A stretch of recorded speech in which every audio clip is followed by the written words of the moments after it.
Okay, clap.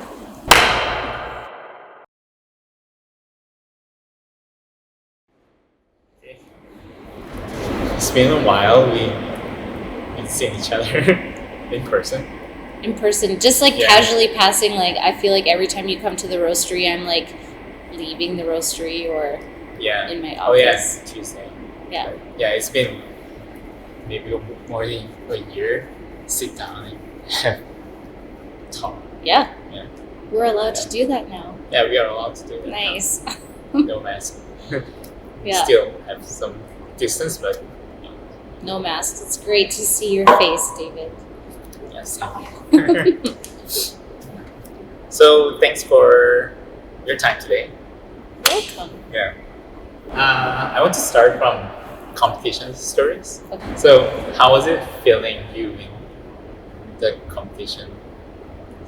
I feel like the obvious answer is like, oh, it was like super exciting, couldn't believe it, felt really surreal, and those are all kind of like boxed answers that you would expect people to give, but those are honestly like all the feelings that you have in that moment. I think for me, like I always obviously like when you compete for so many years, that's like the goal at the end, that you want to one day get first place. And so Yeah. I think for me it was just kind of like finally that moment where all like the 5 years of competition had just like I finally like reaped like the goal that I had set out to do like so many years before. So yeah, and I mean everyone who was in the top like semifinals and finals, like everyone is so amazing, honestly, like anyone's game. So I think it's really hard to like there's always like favorites, like people who have won like many years in a row, or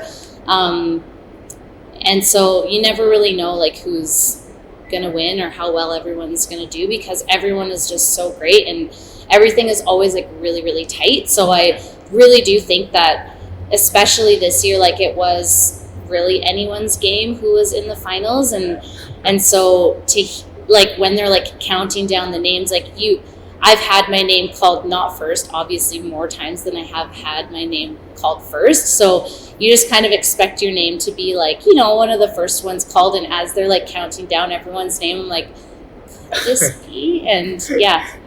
And it was. And yeah, so very surreal, obviously super exciting. And it's been from like then to now just like crazy, because competition happened and then the world like basically shuts down. And then basically the day after competition. The day after competition, all of a sudden we all realized that COVID was like a serious thing, and that we shouldn't be like sharing coffees and like hugging and all of those things. But yeah, so surreal, still sort of feels surreal, I guess, because it's been so long since it happened, and it just like happened and then nothing for so long. So yeah. Does it is that experience, winning competition experience, change something on your coffee day-to-day work as well? That's a good question. I'm not sure if like winning per se changed like anything like noticeably in my like day-to-day like brewing coffee or like just my work at my job. But I think competition in general has played like more of a role in like how I approach coffee, or like the ways I think about coffee, or how I make coffee or talk about coffee, more than winning itself, I think. Yeah. And you won the national competition. And then after that, you were signed up for the SCA Sustainability Course. Yeah. What is the Sustainability Program? It actually was so awesome, and it's something that I probably would have like never looked into, but I, through winning the competition, was given the opportunity to take the first and the second courses. And so obviously it's like COVID, there's nothing really happening, and I'm just like, yeah, sure, let's do it, learn something new, like why not? I'm not doing anything else. And immediately after like the first few sessions that we had, I just like really discovered this like new part of coffee that I hadn't really ever focused on before. And we talked a lot about, obviously it's sustainability in coffee, but we talked a lot about like different like principles and theories of sustainability, just like in general, more like broad. And then as the courses kind of went on, we like narrowed it down more towards coffee specifically. So yeah, we had like really great instructors, and it was actually so fun because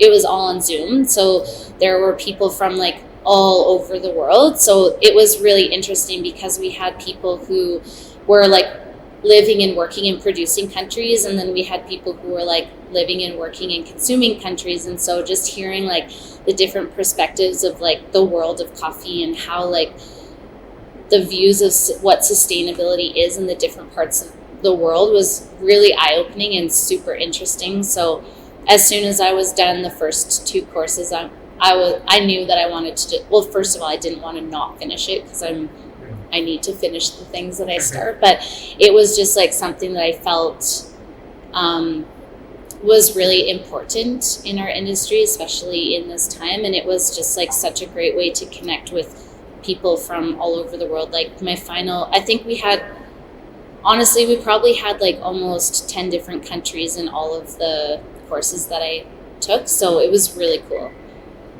This is really cool. Any like, specific topic that kind of you were interested in the class, or give you a new thoughts that you?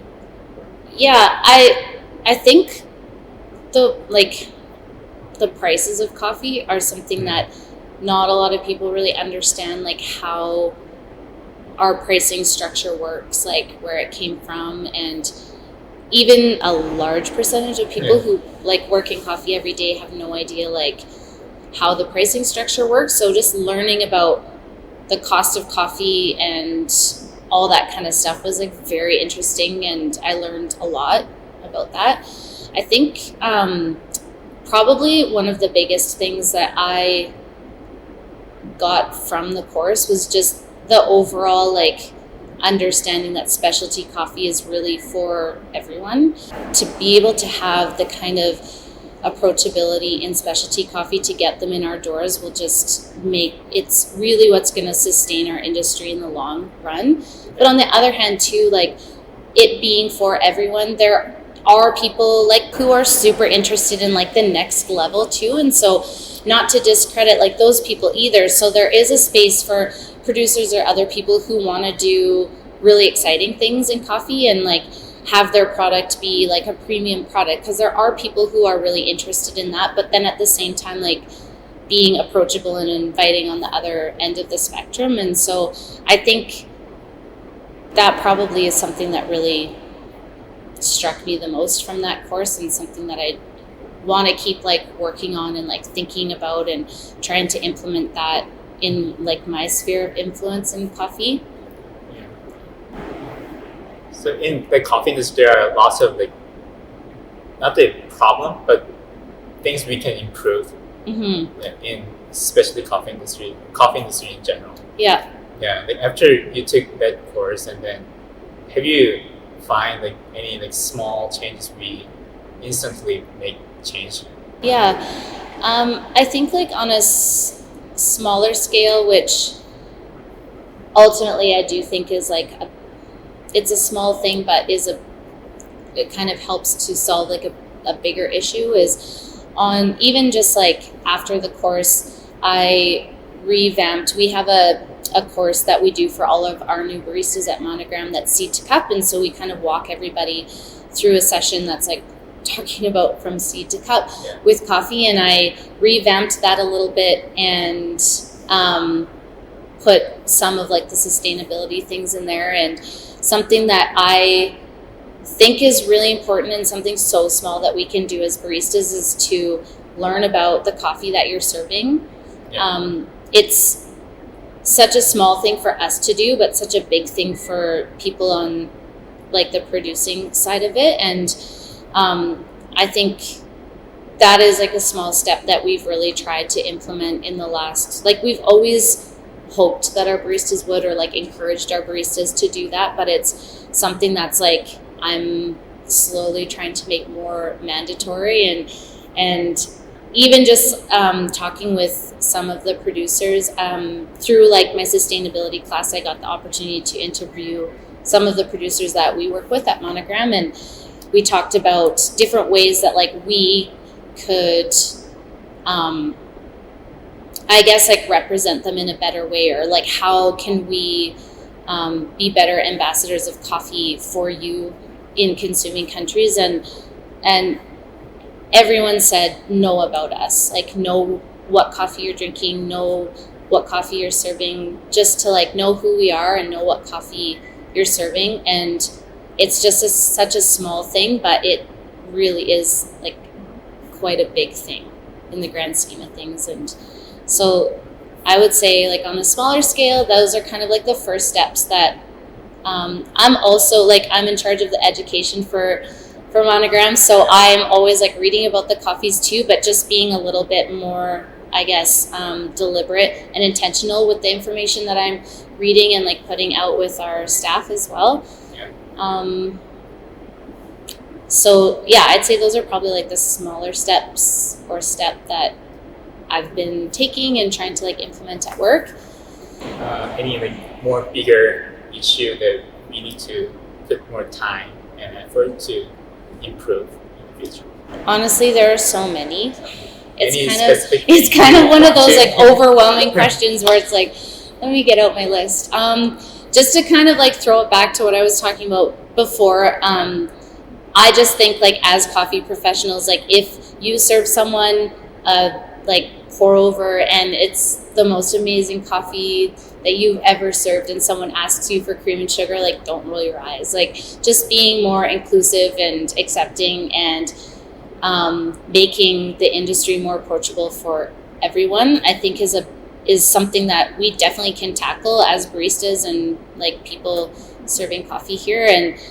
And like I said, the more people that we can get drinking specialty coffee, no matter what that looks like, whether it's like decaf, cream and sugar, maybe like a little bit darker roast, like however that looks, the more people that we can invite into specialty coffee, the longer our industry is going to be sustained. So I think that's like a big thing that we all need to kind of just like get on board with and move forward with that. Yeah, I agree. I think it is very important to increase the market pie of the specialty coffee, and we have more like buying power, and we can grow this industry that people care about the supply chain, that can give us more opportunity to tackle on like few more bigger issues. Yeah.